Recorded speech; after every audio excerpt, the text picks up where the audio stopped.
Donc bonjour à tous, en tout cas un grand merci à tous et toutes d'être présentes aujourd'hui ou en tout cas présents aujourd'hui pour cette journée mondiale de la physiothérapie. Je suis Corinne Coleman, infirmière pour la Société suisse de sclérose en plaques pour les personnes qui ne me connaissent pas et j'ai le plaisir d'accueillir Corinne Jotran qui est physiothérapeute spécialiste au niveau de la CEP.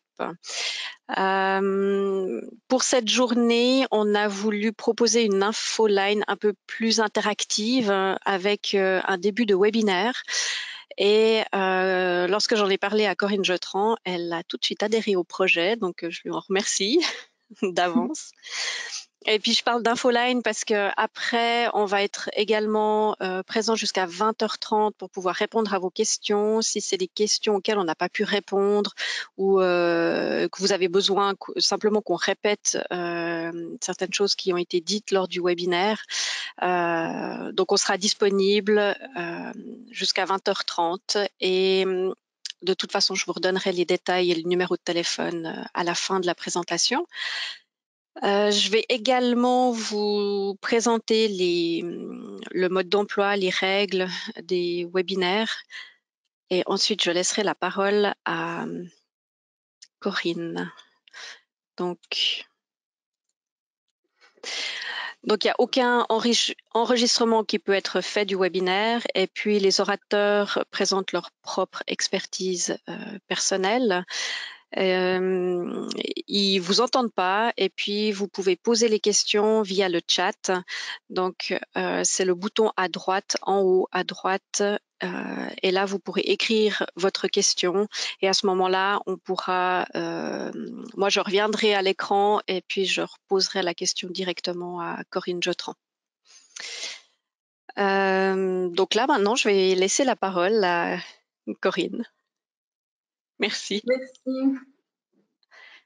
Merci Corinne, bonsoir à tous. Je vous remercie infiniment de m'avoir conviée à ce webinaire à l'occasion de la Journée mondiale de la physiothérapie. Je remercie tout particulièrement l'Association suisse de sclérose en plaques de nous laisser comme ça 3 heures à disposition, son infoline, pour pouvoir vous présenter la physiothérapie, les buts de la physiothérapie dans le cadre de la sclérose en plaques. C'est vraiment une superbe occasion et puis nous leur en sommes vraiment très reconnaissants, donc merci infiniment. Donc comme vous l'a dit Corinne Coleman, je suis aussi une Corinne Jotran, physiothérapeute indépendante. Je travaille pour moitié en cabinet et pour l'autre moitié au domicile des patients qui sont assez lourdement atteints. Et c'est ce qui fait que j'ai une assez grande expertise aujourd'hui dans la prise en charge des patients sclérose en plaques et de la neurologie en général. Voilà, donc dans ce cadre-là, aujourd'hui, j'aimerais bien vous brosser un tableau assez général pendant à peu près 15 minutes, 15-20 minutes, assez rapidement, de la physiothérapie, à quoi cela sert et en quoi elle peut vous être utile dans le cadre de la pathologie dont vous souffrez aujourd'hui. Donc vous l'êtes peut-être tous déjà posé la question, mais peut-être la physiothérapie, dans le fond, à quoi ça sert? Est-ce que j'en aurais besoin pour moi dans ma situation? À quel moment je devrais faire appel à un physiothérapeute? Puis dans le fond, est-ce que c'est utile? Donc voilà, donc ça, je vais un petit peu vous en parler. Ensuite, on reviendra rapidement sur les symptômes de la sclérose en plaques. Et puis, ça me permettra de faire le lien entre physio dans le cadre de la sclérose en plaques. Et puis, pour finir, j'évoquerai aussi un peu les moyens de traitement. Et également, je vous présenterai une association de physio spécialisée pour la sclérose en plaques en Suisse, dans toute la Suisse. Je vous en parlerai très rapidement. Donc voilà, je propose de démarrer ainsi. Donc la physio, finalement, c'est quoi et à quoi ça sert? La physio, c'est une discipline paramédicale qui intervient principalement dans la prévention et la promotion de la santé, mais également et surtout, je dirais, dans la prise en charge, le traitement, la réadaptation de toutes sortes de pathologies assez diverses et variées. Ça peut aller du handicap majeur à une simple entorse de cheville, en passant par des problèmes pulmonaires, à un post-opératoire de genou. Donc c'est vraiment assez large comme domaine d'intervention, la physiothérapie. Elle essaie vraiment de restituer la mobilité et l'intégrité et la qualité des mouvements du corps humain. En cela, je crois qu'on pourrait dire finalement que les physios sont des spécialistes du mouvement.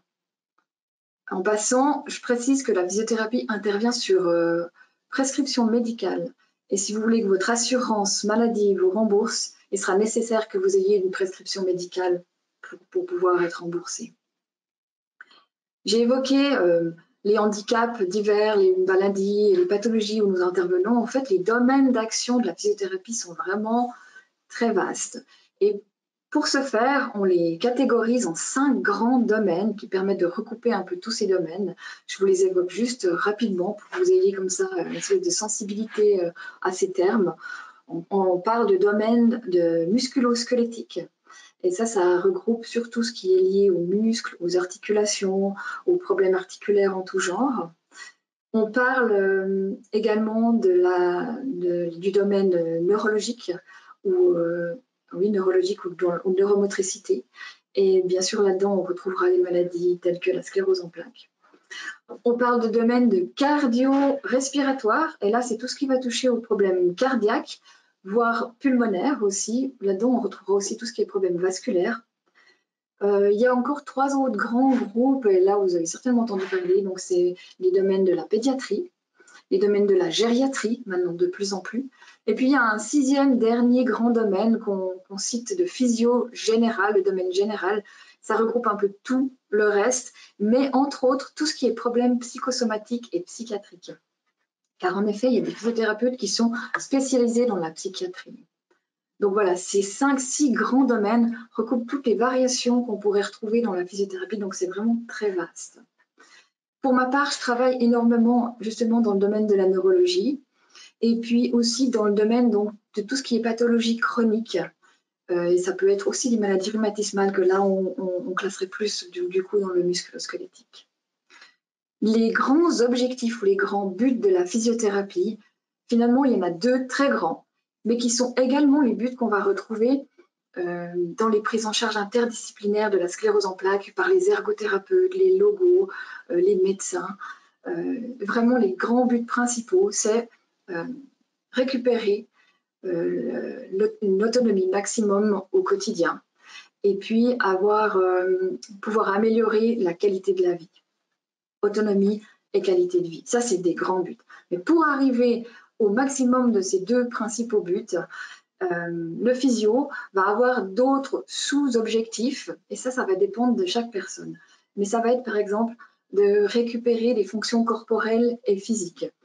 Je pense par là à l'endurance ou les troubles de l'équilibre ou la force ou la souplesse. Voilà, ça c'est plutôt tout ce qui est récupération corporelle. Parfois, le physio va devoir aussi travailler sur des objectifs de diminution de la douleur dans la mesure du possible, dans la mesure de ses possibilités, parce que c'est souvent un aspect aussi plutôt médical.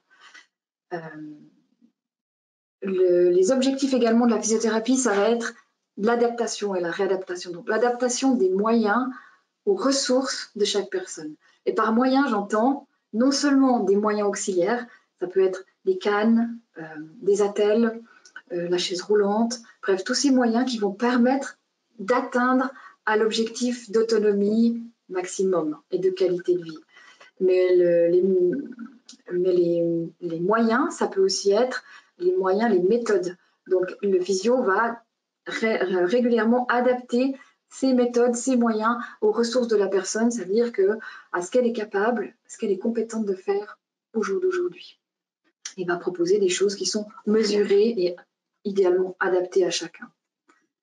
Donc, la physiothérapie, telle que je vous l'ai présentée, telle que je vous ai brossé ce tableau assez général, qu'est-ce que c'est finalement dans le cadre de la sclérose en plaques?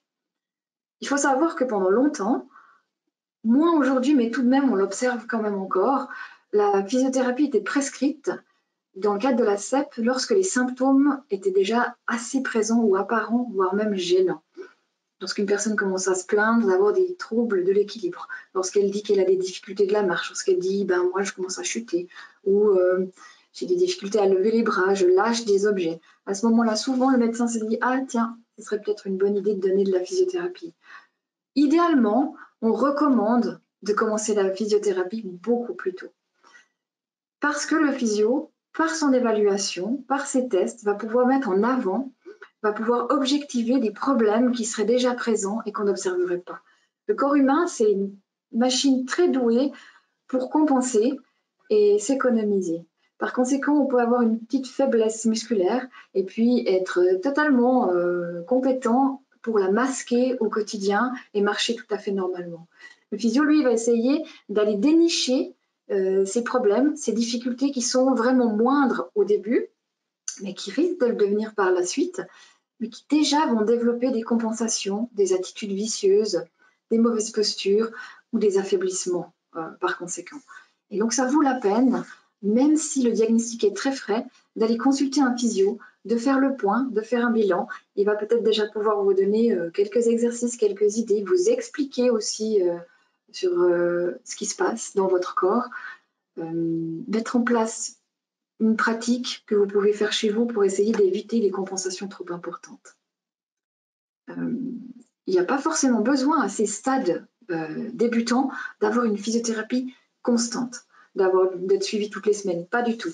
Mais c'est vraiment conseillé de faire le point de temps en temps pour voir justement s'il y a des petites choses qui se seraient cachées quelque part. Sinon, avec le temps, bien entendu, la sclérose en plaques, on sait que c'est une maladie chronique progressive et le degré de handicap va probablement augmenter. Et à ce moment-là, la physiothérapie s'attachera à compenser ou à gérer les problèmes principaux qui se présenteront. Elle va être guidée par la symptomatologie qu'on va trouver chez chacun. Ça, j'y tiens. C'est vraiment différent pour chaque personne. Cette symptomatologie, elle est très diverse dans la sclérose en plaques. Elle est vraiment très variée. Vous le savez très certainement déjà, mais je vais juste évoquer avec vous ces grands symptômes dont on parle très fréquemment dans la sclérose en plaques. Il y en a plusieurs. Il y en a plusieurs très grands qu'on retrouve facilement et dont on parle très souvent. Il y a tous ces problèmes qu'on dit de tonus. C'est donc quand on cite la spasticité.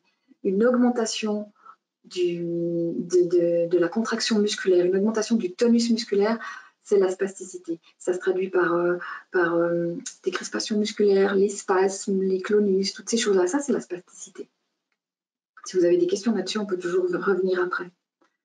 On retrouve des grands troubles aussi de la motricité. Et ça, c'est surtout ce qu'on appelle des faiblesses. Dans les termes de physio, les termes médicaux, on parle de parésie ou de paralysie. Finalement, c'est un affaiblissement de certaines chaînes musculaires. On va trouver, bien entendu, des troubles de la sensibilité. Et là, j'aime bien dire qu'il y a deux sortes de sensibilité. On parle de sensibilité superficielle, la peau, le toucher, et la sensibilité profonde. Celle-là est très intéressante et elle a un gros impact aussi sur les activités du quotidien. Cette sensibilité profonde, c'est la sensibilité du sens du mouvement, du sens de la position. Les yeux fermés, aujourd'hui, si je n'ai pas de problème, je sais que mon genou est plié plus ou moins comme ça, ma main est plus ou moins comme ça, mon corps est plus ou moins tordu, plus ou moins tendu. Lorsque c'est une nerf qui informe de cette position, toutes ces cellules qui informent du sens de la position sont touchées, le cerveau ne sait plus définir dans quelle position se trouve le corps. Et ça peut avoir des impacts majeurs sur beaucoup de choses, l'équilibre, la démarche, etc. Ça, c'est un grand symptôme aussi qu'on retrouve, les troubles de sensibilité. Bien entendu, vous le savez très certainement, on parle de grands troubles de la coordination et de l'équilibre. Je les cite ici. Pour nous, physio, parler de coordination, de troubles de coordination, de troubles d'équilibre, ce n'est pas un symptôme en soi, c'est la conséquence de plein d'autres symptômes.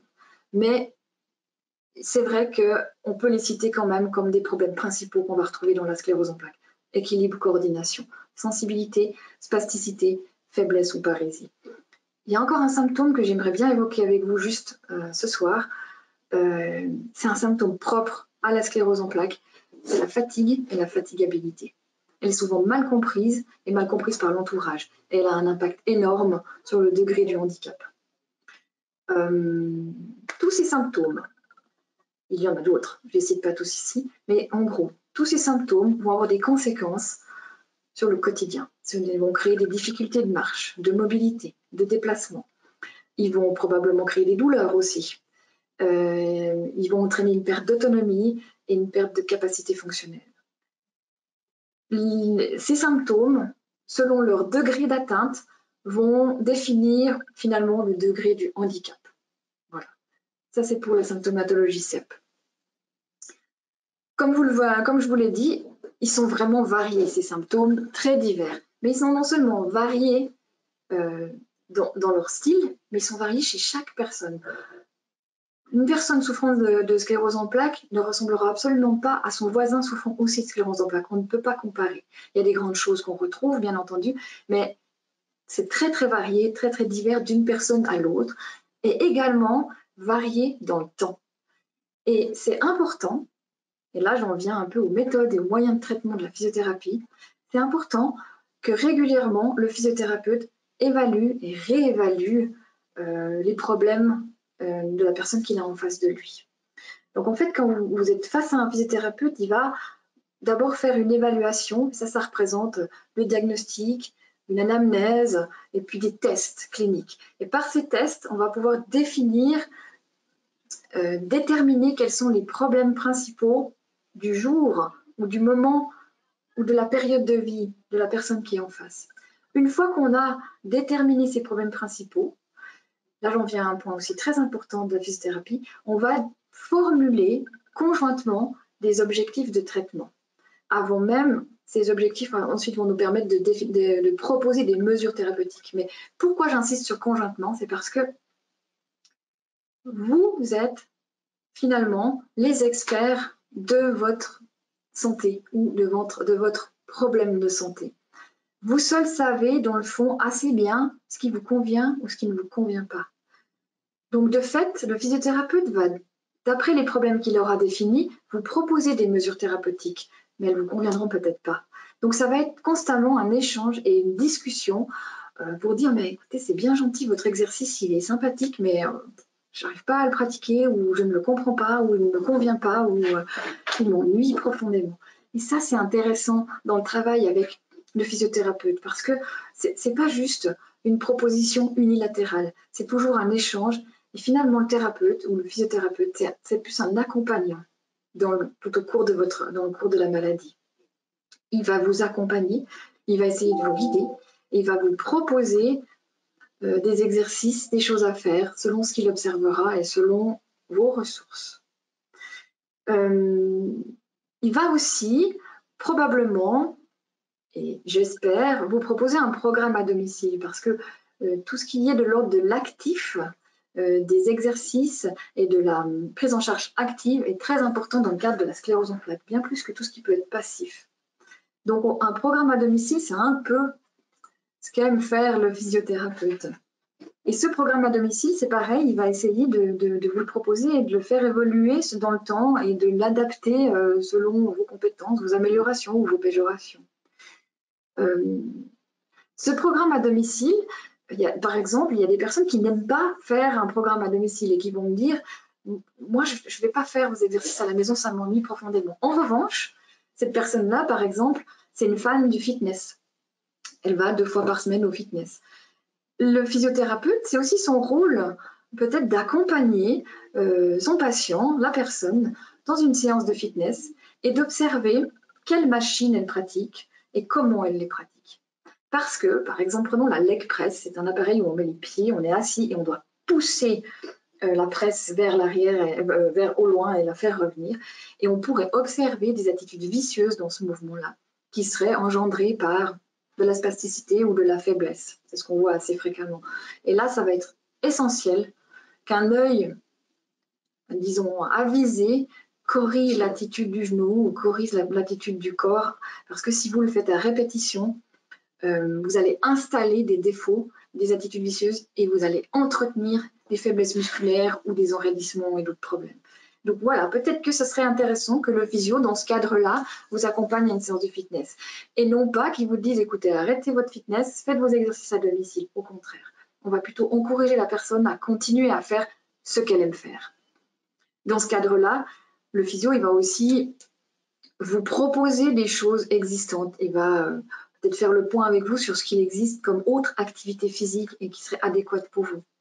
Ce que vous aimez, ça pourrait être de l'aviron, ça pourrait être du vélo. Mais par contre, si vous lui dites j'adore le vélo et qu'on voit que vous avez des grosses faiblesses musculaires et des troubles de l'équilibre importants, peut-être que le physiothérapeute va, avec un certain tact, vous dire on va peut-être commencer par du vélo à domicile. Ça, c'est une possibilité. Bref, voilà, j'insiste là-dessus, mais parce que vraiment, le travail avec le physiothérapeute, c'est le travail avec la personne, c'est un travail conjoint. Et c'est un travail actif. C'est un travail d'exercice, c'est un travail de mouvement. L'entraînement, on a beaucoup d'études maintenant, avec plus de recul sur ces études aussi. Ça a été prouvé que ça a un impact bénéfique, non seulement sur, par exemple, les capacités de marche, l'endurance cardiovasculaire, sur la force, donc sur l'équilibre, mais ils ont pu prouver assez récemment que l'exercice physique a un énorme impact sur la dépression et sur ce fameux symptôme dont je vous ai parlé tout à l'heure, la fatigue et la fatigabilité. Plus vous allez vous entraîner, moins vous souffrirez de cette fameuse fatigue qui assomme complètement. Donc, bougez, bougez, bougez. En gros, vraiment, il ressort de tout ça 2 grands leitmotifs actuels. C'est bouger, bouger ou avoir un mode de vie actif. Et puis le plus tôt sera le mieux. Ne pas attendre. Vraiment. Voilà, ça c'était un peu pour couvrir l'utilité de la physiothérapie, ce que c'est que la physiothérapie et à quoi elle sert dans le cadre de la sclérose en plaques et comment elle est menée dans la prise en charge d'une sclérose en plaques. Maintenant que vous êtes très certainement persuadé de l'utilité, vous allez vous dire « Ok, j'ai pas de physio, il me faut un physiothérapeute. Mais alors, je vais où et je m'adresse à qui pour être sûr d'être bien pris en charge ?» Ça, c'est la deuxième chose. Alors, soit vous vous adressez à votre médecin et il a une liste de thérapeutes qui vous aura ou qui pourrait vous conseiller, soit il y a plusieurs choses. Vous pourrez vous rendre sur le site de Physio Suisse. Physio Suisse, c'est l'association fêtière des physiothérapeutes en Suisse. Et là-dessus, vous trouverez un lien de recherche de physiothérapeute. Ça va vous ouvrir une page avec des cases à cocher.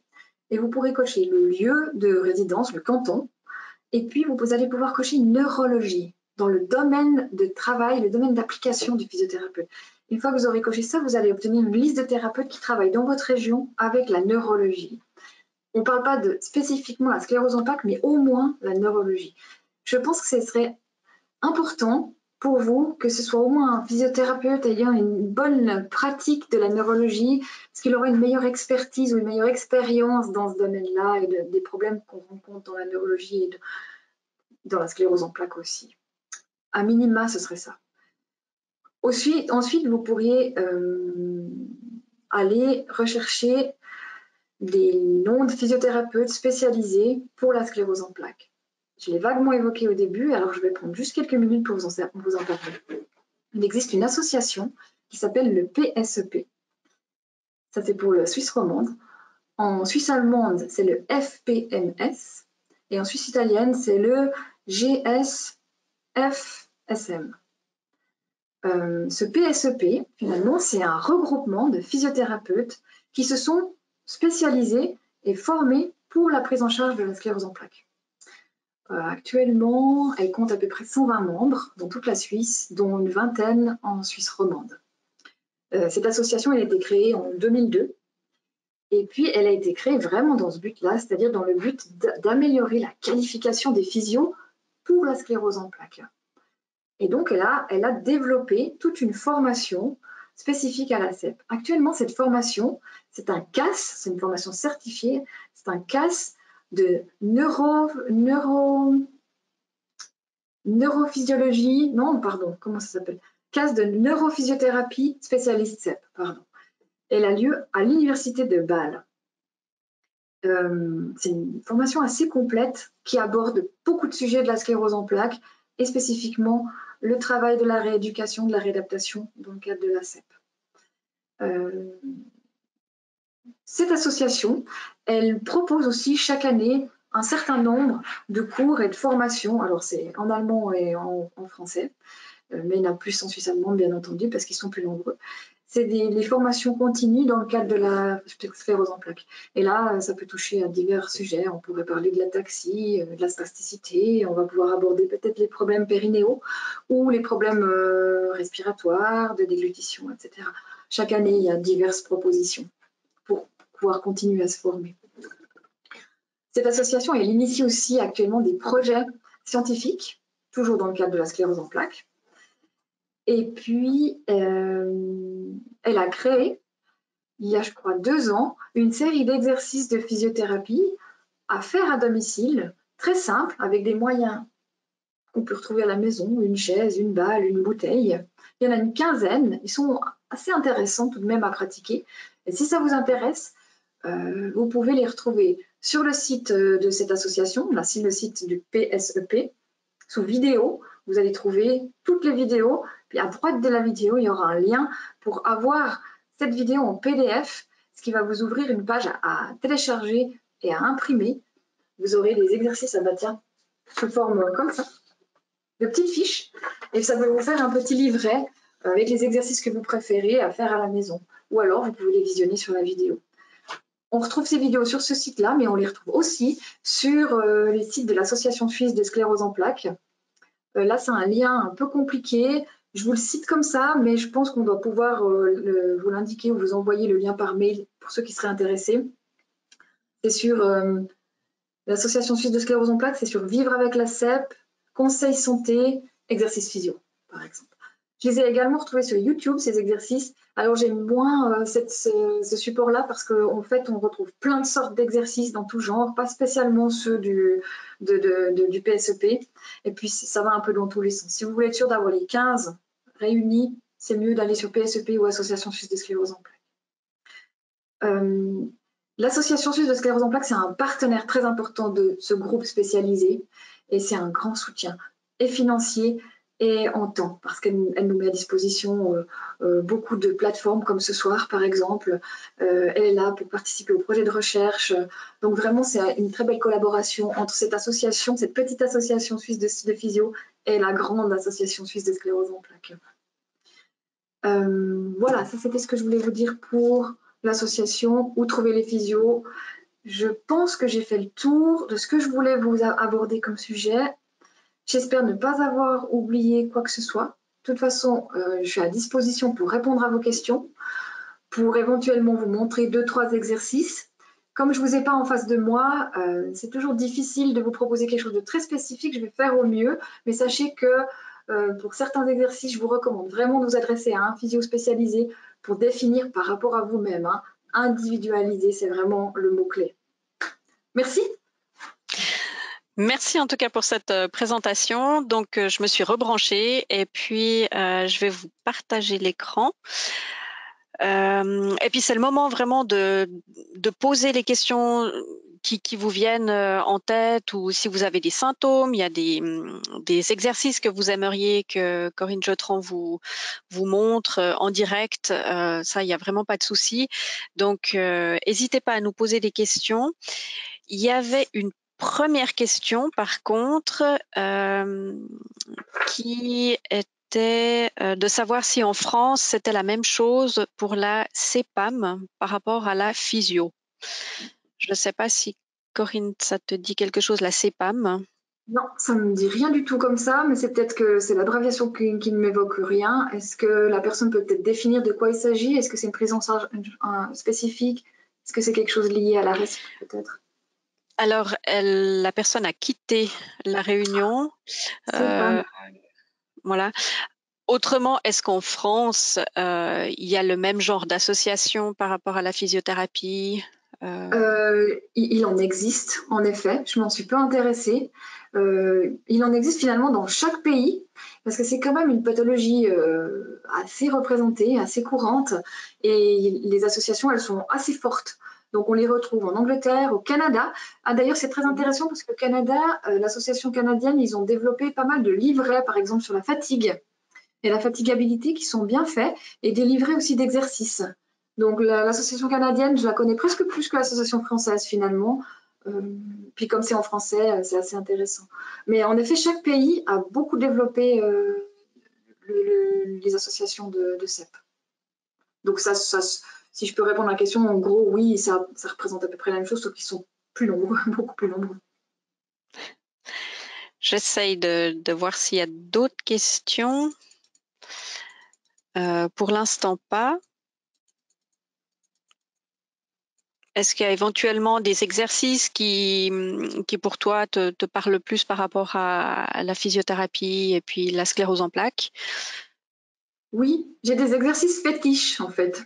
J'ai des exercices fétiches parce que quand j'ai évoqué les domaines quand j'ai évoqué les symptômes de la CEP, il y a vraiment des grandes choses qui reviennent et j'ai par exemple cité la spasticité.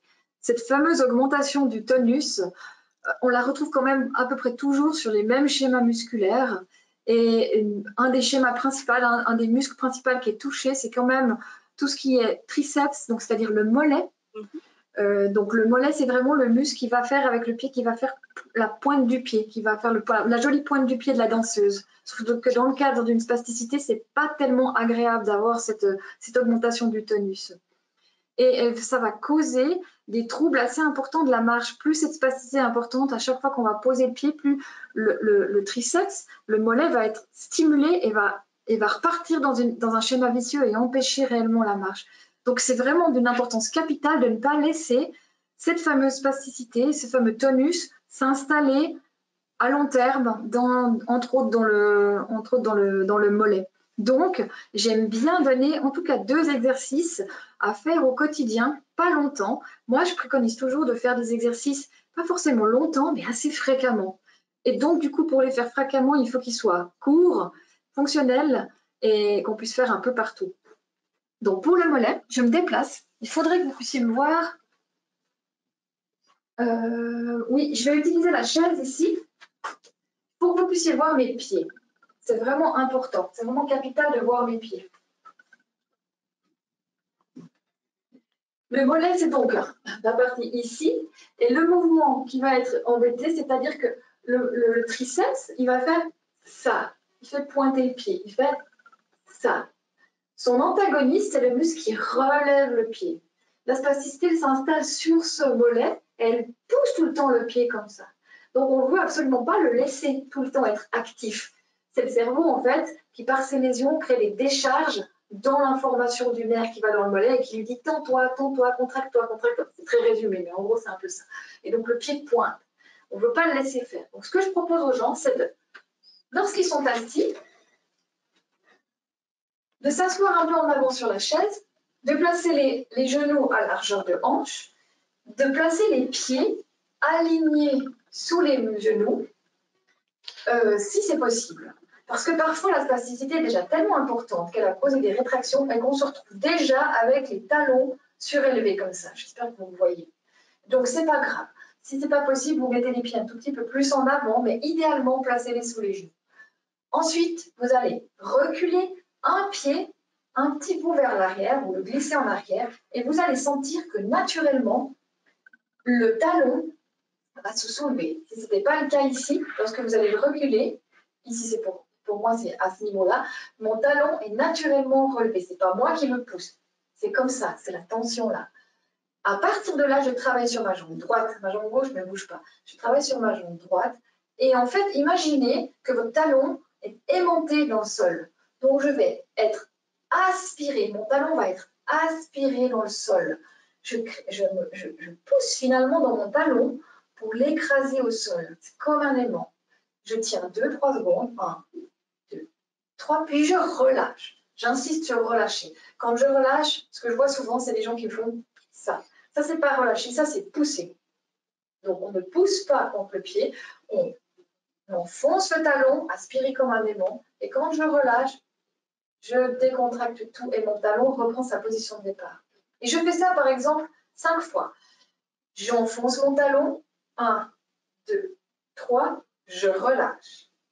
J'enfonce, 1, 2, 3, je relâche. J'enfonce, 1, 2, 3, je relâche. Et vous le faites par exemple 5 fois. Si vous trouvez ça confortable, faites-le 10 fois, c'est égal. Puis je change. je replace mon premier pied sous mon genou, aligné sous mon genou, et je recule le second, comme vous le voyez. Pareil, je le recule jusqu'à ce que mon talon soit légèrement décollé, pas trop, et je reprends. Aimanté, j'aimante mon talon, 1, 2, 3, et je relâche, etc. 5 fois. Vous allez observer que plus la spasticité est grande, plus la rétraction est importante. La rétraction, c'est quand le muscle s'est raccourci, c'est les fibres musculaires qui se sont vraiment structurellement raccourcies. Donc, plus c'est court, moins vous arriverez à appuyer. C'est pas grave. Essayez quand même de visualiser cette aspiration dans le sol. Deuxième chose, quand vous aspirez, regardez toujours la posture de votre corps et de votre dos. J'ai des gens qui me font oui, j'y arrive bien, puis ils sont comme ça. Non, non, il ne s'agit pas d'appuyer les mains pour écraser le pied, il s'agit d'activer quelque chose pour pouvoir enfoncer le pied. Et en cela, vous allez peut-être des fois avoir des difficultés de le faire. C'est pas grave. Il faut que votre cerveau trouve le schéma moteur, trouve la voie pour aller activer quelque chose qui va vous permettre d'enfoncer le talon. Et ce quelque chose, en l'occurrence ici, c'est le muscle qui se trouve à l'avant. Je les ai cités avant. Il y a ceux qui poussent, c'est le triceps, le mollet, et qui sont souvent spastiques. Et il y a ceux qui relèvent le pied, qui le tirent vers soi. C'est ceux de devant, c'est les antagonistes, les releveurs du pied. Et c'est ceux-là qu'on cherche à activer dans ce fameux exercice de enfoncer le talon. Parce que quand un muscle est spastique, quand un muscle reçoit des informations erronées parce qu'il y a une lésion neurologique à quelque part dans le corps, la décharge qu'il reçoit va toujours faire plus de bruit finalement que son antagoniste qui est là pour équilibrer. Et à force d'être tout le temps informé derrière, celui de devant ne travaille jamais. Il va se retrouver affaibli. Et plus celui-ci est affaibli, plus l'autre va être spastique. Donc dans la prise en charge d'une spasticité, il faut non seulement relâcher, détendre et donner les bonnes informations au muscle qui est crispé, au muscle qui est trop tonique, mais il faut stimuler son antagoniste. Donc en travaillant l'enfoncement de mon talon, j'étire mon mollet, je le relâche, j'essaie d'une certaine manière de diminuer cette tendance à la spasticité et j'active celui qui aurait tendance à s'affaiblir, son antagoniste. Donc 5 fois de chaque côté, 5 fois de l'autre, c'est quelque chose que vous pouvez pratiquer partout, dans le bus, à la maison, au petit déjeuner, devant la télévision. Ça ne prend pas de temps, ça ne prend pratiquement pas d'effort, sauf au début si vous devez vous concentrer un petit peu. Si vous avez un doute sur la façon de le faire, vous pouvez toujours le faire corriger par le physio, que bien sûr vous avez. Ça, c'est une possibilité assis. Dans le même but, dans le même objectif, de relâcher cette spasticité du triceps et de stimuler les antagonistes, on peut faire un exercice debout. Alors là, ça exige que vous soyez capable de vous mettre debout et de tenir quand même debout. Utilisez un mur, une porte, quelque chose, et vous allez venir vous appuyer le dos, le bassin et le dos contre la porte. Et puis vous allez placer non pas vos pieds tout en avant comme ça, mais pas non plus collés, sinon c'est impossible. Vous allez placer vos pieds légèrement en avant, à largeur de hanche. Ça permet d'avoir un bon équilibre. Légèrement en avant, je dirais avancer le pied d'un demi-pied. C'est pas mal. À évaluer après. Mon bassin est appuyé, mon dos est appuyé.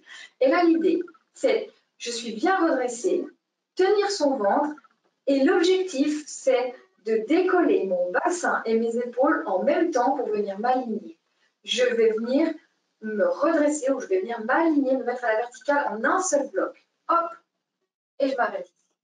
Le mouvement n'est pas grand, hein, j'espère que vous le voyez. Je pars de là, moi je peux me mettre un tout petit peu plus en avant. Je veux venir avec ça, mon bassin et mes épaules en même temps. Maintenant, je le refais une fois et essayez d'observer ce qui se passe au niveau de mes pieds. Je décolle mon bassin et mes épaules en même temps. Regardez mes pieds.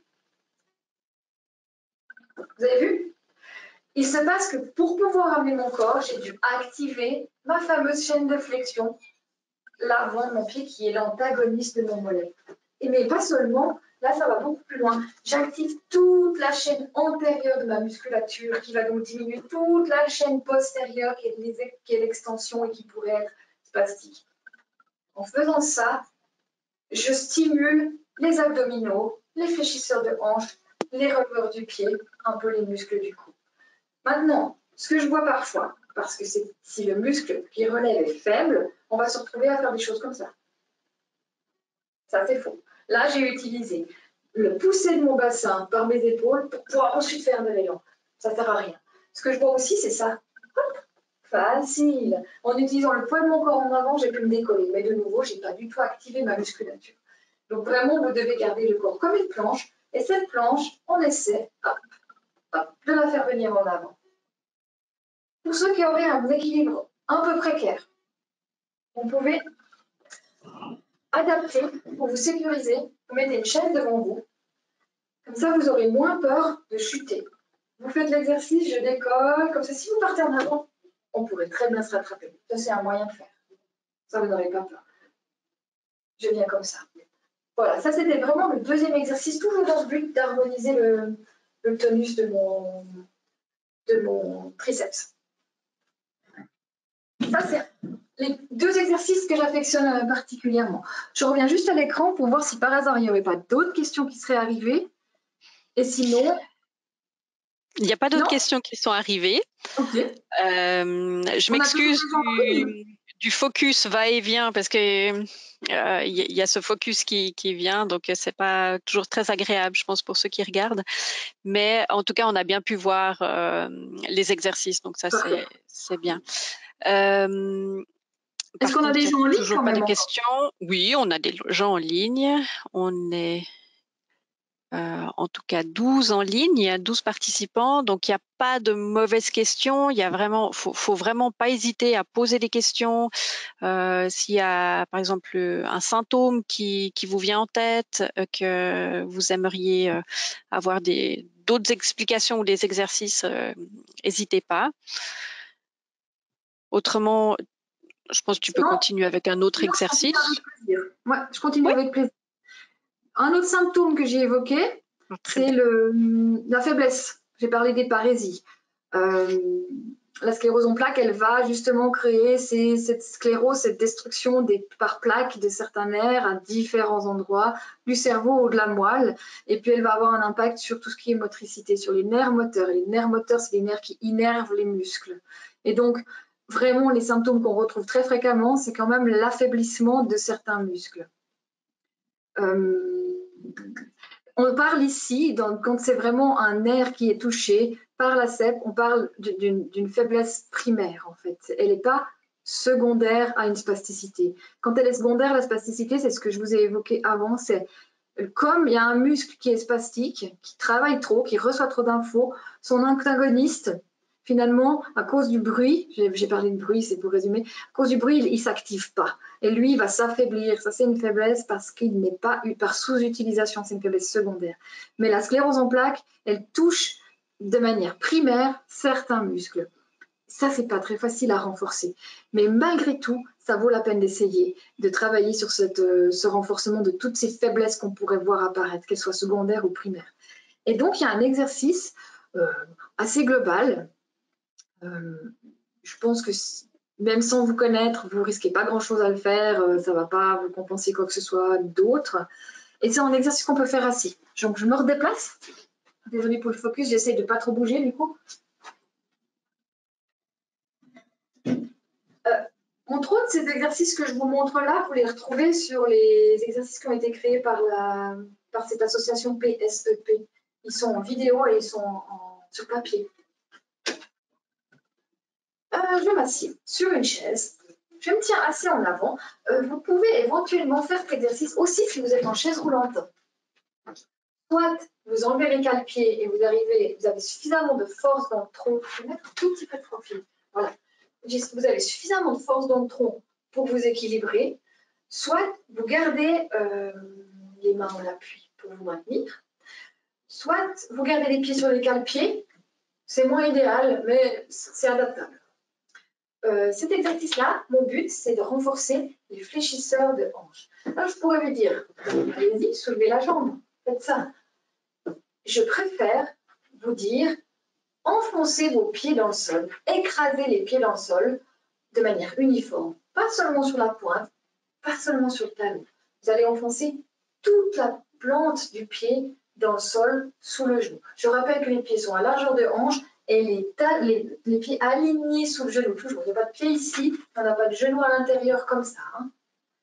Donc, je suis comme ça, je me redresse, j'aligne, je peux poser mes mains délicatement sur les genoux, je ne fais rien de spécial avec mes mains, je me maintiens, et puis j'écrase toute ma voûte plantaire du côté droit, je relâche, et j'écrase toute ma voûte plantaire du côté gauche. À l'écran, j'imagine qu'on ne voit pas grand-chose.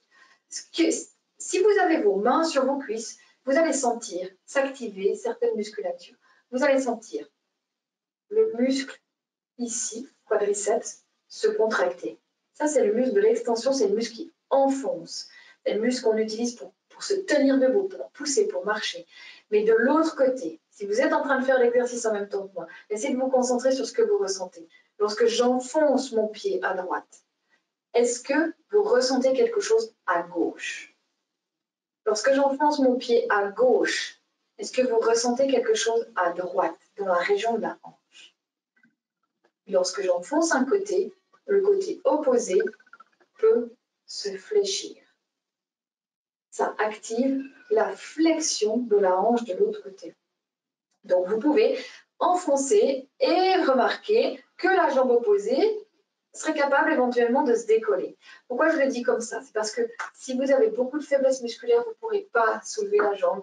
Vous allez me faire un truc comme ça, une compensation sur d'autres muscles, ou bien vous allez prendre sur les abdominaux en partant en arrière, ou faire un truc comme ça. Ça ne m'intéresse pas. Je préfère que vous fassiez un petit mouvement incomplet, ou qui pourrait paraître incomplet, mais que le travail soit vraiment adéquat et bien défini sur la musculature qu'on souhaite travailler.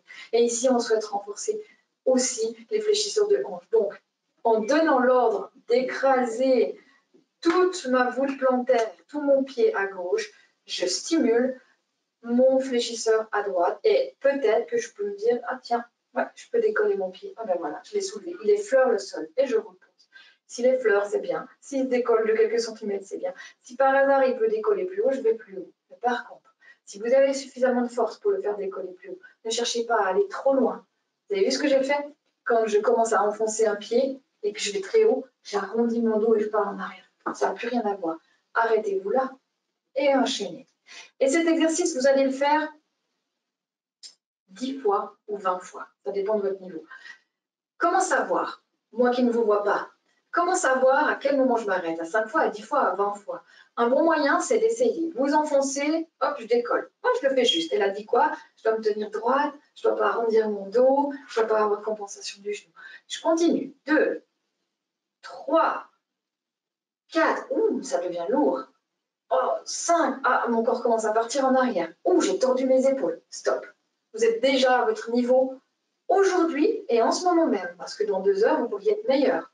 Mais à ce jour, et dans cette situation, la compensation, l'attitude vicieuse s'est installée. Il ne faut pas insister. Changez d'exercice. Revenez peut-être sur l'exercice de l'écrasé du talon, une dizaine de fois, ou 5 fois, puis revenez après sur j'enfonce mon pied, je décolle ma jambe. J'enfonce mon pied droit, ça me décolle l'autre jambe. J'enfonce à gauche, j'enfonce à droite. Et prenez le temps de ressentir ce qui se passe dans votre corps. Il n'y a rien de précipité. Plus vous serez centré, plus vous essaierez de percevoir, plus vous travaillerez non seulement sur la sensibilité profonde que j'ai citée avant, et plus vous serez dans du contrôle. C'est beaucoup plus intéressant. Quand on marche, par exemple, après coup, ça pourrait vous améliorer la marche, parce que vous aurez, pendant un certain temps, travaillé sur votre concentration et sur votre contrôle postural. Mais quand vous marcherez, il ne faudra pas se dire « Elle dit quoi? Je dois enfoncer, je dois enfoncer, je dois enfoncer. » Non, quand on marche, pour moi, on marche. On n'essaie pas de trop corriger, parce que sinon, vous allez vous retrouver avec des choses pas fonctionnelles, absolument épuisantes, et vous n'arriverez pas jusque chez vous. Quand vous marchez, tant pis, pour le moment, autorisez-vous certaines compensations. Mais en amont, travaillez sur votre contrôle postural, et lorsque vous aurez pu vous améliorer, vous le ressentirez très certainement dans votre démarche avec une certaine fluidité, une jambe qui traîne un peu moins, qui avance plus facilement. Qu'on pourrait voir, c'est quand on a des déficits de la flexion, on se retrouve avec une jambe qui fauche, ou bien qui n'avance pas, qui frotte par terre, qui bute, ou on élargit les pieds pour passer différemment. Toutes sortes de compensations pour compenser une faiblesse du fléchisseur. Ok? Ça, c'est une possibilité de renforcer la musculature des jambes pour pouvoir s'améliorer dans la marche, dans la mobilisation, éventuellement dans les transferts aussi, assis, parce que si on appuie bien ses pieds au sol et qu'on pousse bien dans le sol, on arrive mieux à se mettre debout. Merci pour en tout cas ces explications. Alors, entre-temps, j'ai reçu des questions. Donc, je vais prendre. Il y a 2 questions de la même personne. Donc, existe-t-il une liste des physios à Genève spécialisés dans les troubles de la CEP? Et puis, oui, c'est bon. Ok. Alors, liste des physios spécialisés à Genève. Soit les physios ont suivi cette fameuse formation du groupe spécialisé PSEP et puis ils ont accepté de figurer sur la liste de ces... Mais je crois que je n'ai pas évoqué la liste. Hein. Non. Cette association, elle a aussi mis à disposition une liste de thérapeutes spécialisés, justement. Les conditions, les prérequis pour pouvoir figurer sur la liste, c'est que le physio suive des formations post-grade dans le cadre de la sclérose en plaques, à peu près plusieurs heures, je ne sais plus combien, ou 1 ou 2 jours par année. Donc, il y a un minimum de suivi dans ce domaine-là pour pouvoir figurer sur cette liste, pour pouvoir prétendre à être un peu spécialiste de physiothérapie, de sclérose en plaques. Donc, sur le site du PSEP, vous allez retrouver cette liste de physiothérapeutes, je crois que c'est en haut à droite, et en la faisant dérouler, vous verrez qui travaille dans ce cadre de cette association à Genève. Je vous dis tout de suite, on est quand même peu en Romandie à vouloir figurer sur cette liste. Pourquoi? Parce que la Romandie, c'est petit, et qu'un physiothérapeute qui est en cabinet, souvent ils disent, mais moi, si je figure sur la liste, je vais avoir plus que de la sclérose en plaques à traiter.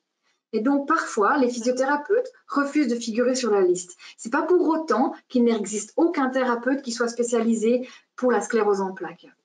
Donc, à défaut, s'il n'y a personne sur Genève qui peut vous traiter ou qui figure sur cette liste, allez aussi sur le site de Physio Suisse. Donc, ça s'écrit Physio, P-H-Y-S-I-O. Suisse, c'est S-W-I-S. Liste des recherches de physio, Genève, physiothérapeute spécialisé neurologie. Quand même, le physiothérapeute qui travaille en neurologie, il a une bonne expertise aussi de la sclérose en plaques. On est quand même toujours confronté à la CEP. Donc, à défaut, au moins passer par ce biais-là. Sinon, je pense qu'il y a aussi beaucoup de neurologues qui travaillent ou qui collaborent assez bien avec certains physios et qui peuvent vous les renseigner ou qui ont des bons retours. Ça vaut la peine. Et puis du coup, sa deuxième question, c'était où trouver les exercices et puis le nom de l'association. Donc, pour ça, moi, je vais pouvoir vous envoyer par mail une liste de toutes les associations dont on a parlé ce soir. Et puis, comme ça, vous aurez les liens et puis vous pouvez simplement cliquer dessus. Puis, vous aurez les listes des thérapeutes. Et puis, par contre, où trouver les exercices?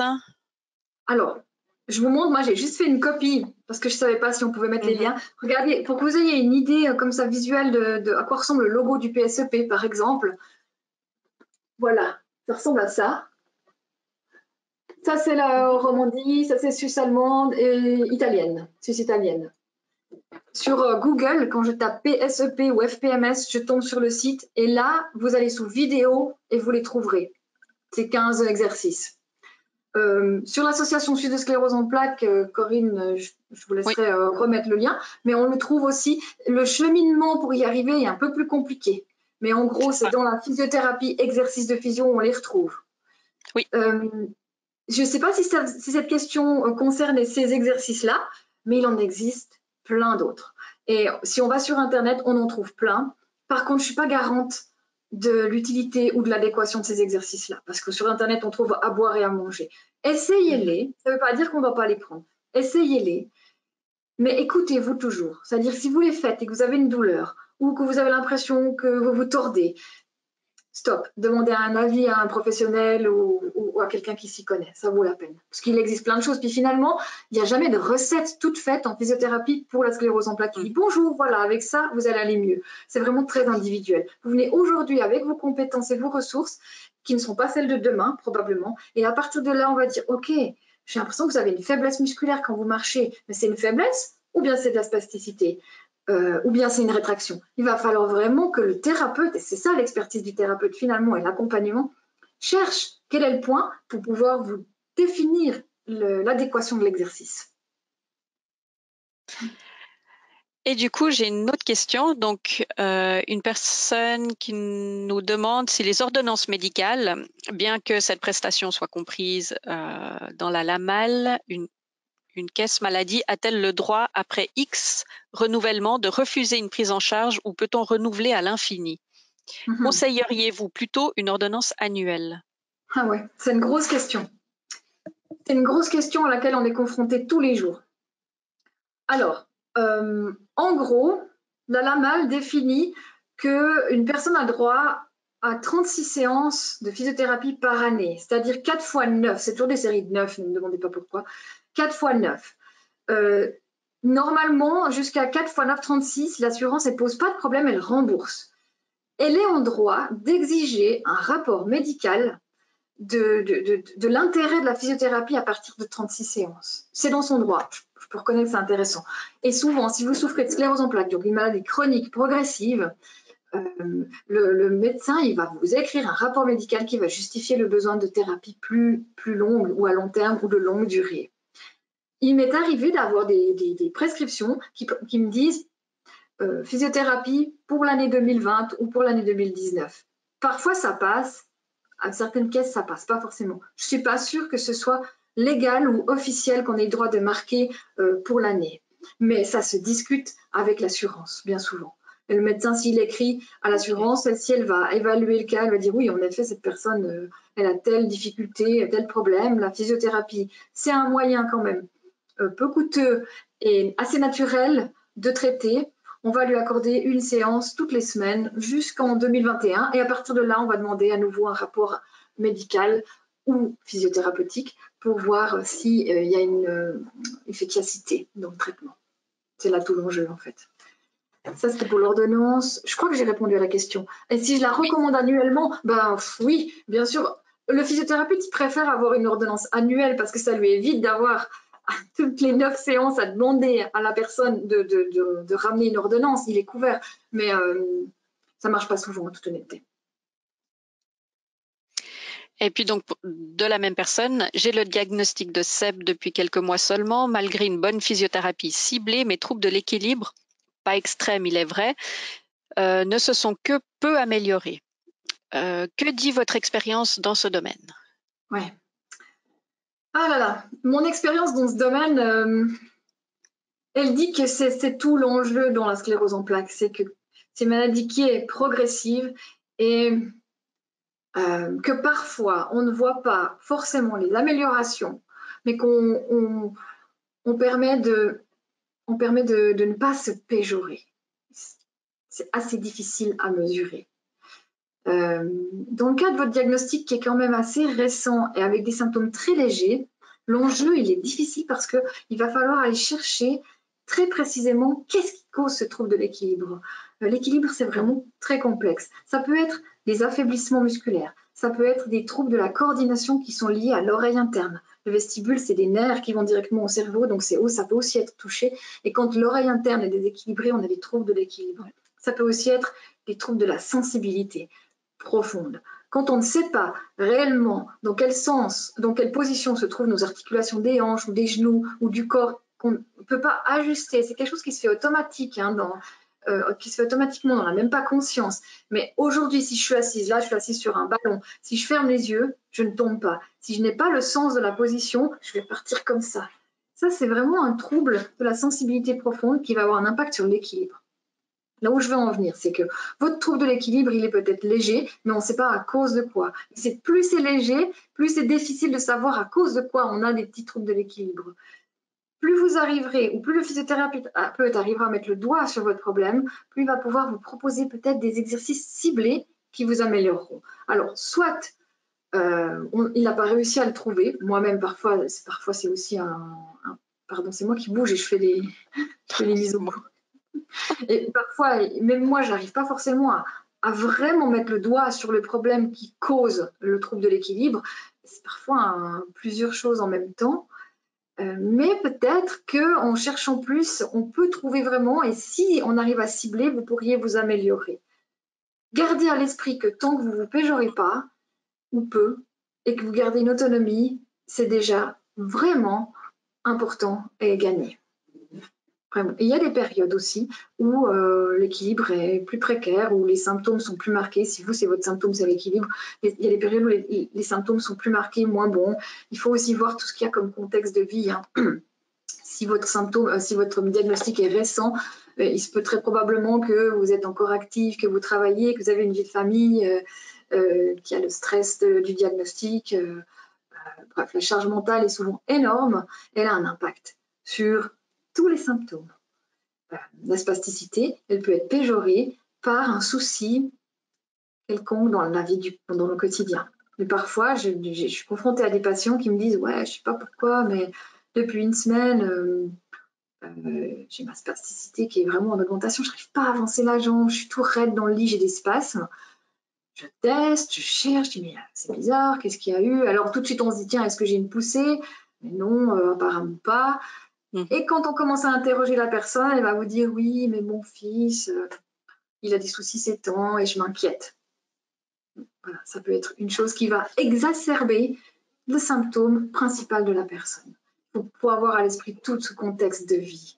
Et le thérapeute, il accompagne aussi en cela, qui va essayer de vous sensibiliser à ces effets-là et de vous amener à peut-être adapter votre quotidien, adapter votre mode de vie pour vous octroyer plus de temps pour vous, plus de repos, plus de détente, pour pouvoir ne pas exacerber ce genre de problème-là. Je ne suis pas sûre d'avoir répondu à votre question d'équilibre. Soit vous essayez de questionner votre physiothérapeute pour savoir s'il a réussi à mettre le doigt sur la cause de ce problème d'équilibre et si du coup les exercices que vous faites sont ciblés. Soit je ne sais plus où je voulais vous amener, soit vous regardez, vous vous questionnez si par hasard il y aurait d'autres choses qui pourraient avoir un impact là-dessus, ou alors c'est une partie du processus aussi de la maladie. Alors, il y a la personne qui a répondu que trouble de l'équilibre, cause neurologique confirmée par IRM, atteinte à la base du cervelet. Donc, il y a déjà un élément de réponse. Ok, donc là, on a une atteinte. Le cervelet, c'est vraiment une des zones de la gestion de la coordination. Lorsque je lève un bras, j'ai une tendance à partir en arrière. Et par partir en arrière, mon cervelet donne une information de retenir avec ma chaîne musculaire à l'avant. Et quand le cervelet est touché, il perd de la vitesse dans cette info. Donc, il va nous donner, par exemple, une ataxie. Ça peut provenir de là. Et quand on marche et qu'on a des petits troubles de l'ataxie, on a des pertes de l'équilibre. Ça, c'est vraiment un problème majeur, difficile à traiter. Il faut persévérer. Il faut travailler au niveau de l'équilibre à fond, tous ces exercices. Il faut pratiquer à la salle de bain, vous vous mettez debout sur un pied, puis vous essayez de lever l'autre et de faire des battements. Il faut, dans la rue, vous dire, bon, bah, maintenant, je vais essayer de marcher plus sur une ligne, comme un enfant. Faites à côté des activités physiques comme du yoga, du tai chi, du qigong, de la danse. Tout ce que vous aimez, toutes ces choses qui vont stimuler le travail du cervelet et de la coordination. Plus vous allez pratiquer ça, moins ça va se péjorer. Du coup, elle avait aussi une autre question. Je sais que le mouvement est vivement conseillé, mais qu'en est-il de la pratique sportive plus intensive, telle que VTT, vélo, route et musculation? Et plus particulièrement, faut-il éviter en endurance de monter dans les zones rouges? Ok. Alors, pendant longtemps, on a toujours dit attention à l'exercice physique à haute intensité. Faites gaffe parce que ça peut péjorer les symptômes sclérose en plaques. Donc, pendant un temps, on disait pas d'exercice physique trop fort pour la SEP, c'est négatif. Les dernières études, enfin ça fait quand même pas mal d'années, les études ont prouvé que non, il n'y a pas d'impact négatif sur la sclérose en plaques avec l'exercice physique, même à haute intensité. De nouveau là, c'est à tempérer parce que chaque personne est différente. On va souvent voir, quand on fait une activité physique à haute intensité, suivant le niveau, peut-être que ça serait à moyenne intensité pour quelqu'un d'autre, mais une augmentation de la température corporelle. Et on sait que l'augmentation de la chaleur va diminuer la conduction nerveuse, donc va péjorer les symptômes de la sclérose en plaques. On peut se retrouver à la fin d'un exercice en se disant « mais j'ai le trouble de l'équilibre, je boite plus, j'ai plus de problèmes ». Il ne faut pas s'en inquiéter. En général, avec le repos, ça revient à la normale. Mais du coup, il va falloir être attentif à la réaction de votre corps par rapport à ça. Parce que c'est sûr que si vous êtes par exemple une athlète ou une personne très sportive, vous aurez comme ça dans votre tête l'habitude d'aller faire 30 km de vélo ou 40 km de vélo, 10 km de course à pied sans problème et sans fatigue. Il y a des choses que vous allez devoir adapter dans votre vie et c'est le respect de votre corps tel qu'il est. Non pas se dire je ne fais rien, oh non, non, j'ai eu des symptômes, mais peut-être tempérer vos compétences. Je donne parfois une échelle qui est assez intéressante, qui va aussi pour la douleur. Prenez une échelle sur 10 et puis vous allez vous dire, ok, j'ai eu une fatigue ou une douleur à combien après mon exercice physique? Par exemple, à 5. À 5, on le tolère. On se dit, ok, je peux accepter. C'est très subjectif, mais c'est peu importe parce que vous allez le reproduire par rapport à vous-même. Vous dire, bah, écoute, j'étais fatiguée à un niveau 5 après l'exercice, ou un niveau 7 ou un niveau 8. 5, on accepte. En dessous, on accepte, on peut forcer. 7 ou 8, observez-vous. C'est-à-dire, j'ai été à 7 et après, je l'ai payé pendant 2 heures, 3 heures, j'ai rien pu faire. Peut-être que c'est un peu trop. Redescendez dans l'intensité de l'exercice pour arriver peut-être à un niveau 5 pour vous, qui vous permet de récupérer plus rapidement et d'être bien le lendemain. Voilà comment vous allez pouvoir jauger. Parfois, je dis aux gens de noter, parce que c'est très difficile comme ça d'avoir un souvenir. C'est très subjectif, ces impressions-là. Donc parfois, on pourrait faire un tableau. Lundi, j'ai fait 1 heure de course à pied et je me suis sentie extrêmement fatiguée pendant 2 heures. Puis le lendemain, j'ai eu mal au dos. J'invente. J'ai refait mes 10 km 3 jours après, pareil. Ou alors, ah bah non, j'étais mieux. Et vous jaugez comme ça. Vous allez pouvoir peut-être faire une sorte de suivi dans le temps de vos réactions, de vos propres réactions corporelles. Et d'apprendre à vous connaître par rapport à vous-même dans cette pathologie et à vous gérer. Et si vous avez trop de fatigue, peut-être qu'il faut soit diminuer l'intensité, soit de vous octroyer une pause dans la journée. Vous ne pourrez pas tout faire, ça c'est certain. Et les grands sportifs, c'est souvent les plus durs à gérer parce qu'ils ont un souvenir d'athlète, ils ont un esprit d'athlète, ils en veulent, ils en veulent, ils en veulent. Et quelle frustration quand ils ne peuvent pas faire, quel énervement. Donc, ils ne comprennent pas, il n'y a pas de raison que le corps ne suive pas.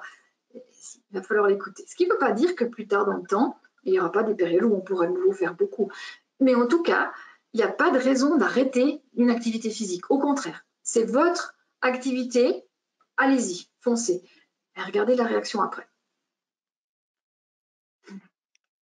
Merci beaucoup pour toutes ces réponses aux questions.